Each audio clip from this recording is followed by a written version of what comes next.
ہمارے دین میں خاص کر صرف علم کو اتنا بڑا درجہ نہیں دیا کہ بس علم حاصل کرو، علم حاصل کرو، علم حاصل کرو۔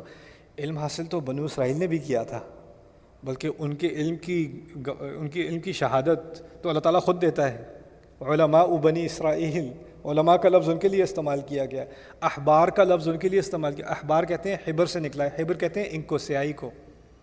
ان کی کتابیں جو ان کی ہاتھوں سے لکھی ہوئی تھی نا، تو اس سے جب آپ اس کو صفحہ پلٹتے ہو تو آپ کے ہاتھ پہ سیاہی آ جاتی ہے۔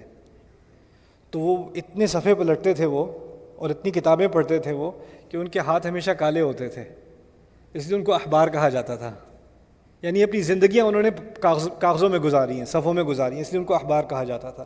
تو قرآن نے تو ان کی علم کی بڑی داد دی ہے، لیکن علم کے ساتھ ساتھ ایک خطرہ آتا ہے، وہ یہ ہے کہ تم مغضوب علیہ نہ بن جانا۔ وہ کس طرح سے بنو گے؟ کہ میں کیسے بن سکتا ہوں، آپ کیسے بن سکتے ہیں؟ اتنی خطرناک چیز ہے کہ اللہ سے پناہ مانگ رہا ہوں، یا اللہ ہدایت تو دے دے گا تو۔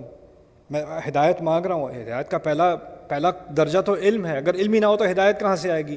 لیکن اگر علم آ گیا تو اس کا مطلب نہیں ہے کہ ہدایت آ گئی، کیونکہ علم کے بعد بھی المغضوب علیہم کے چکر میں انسان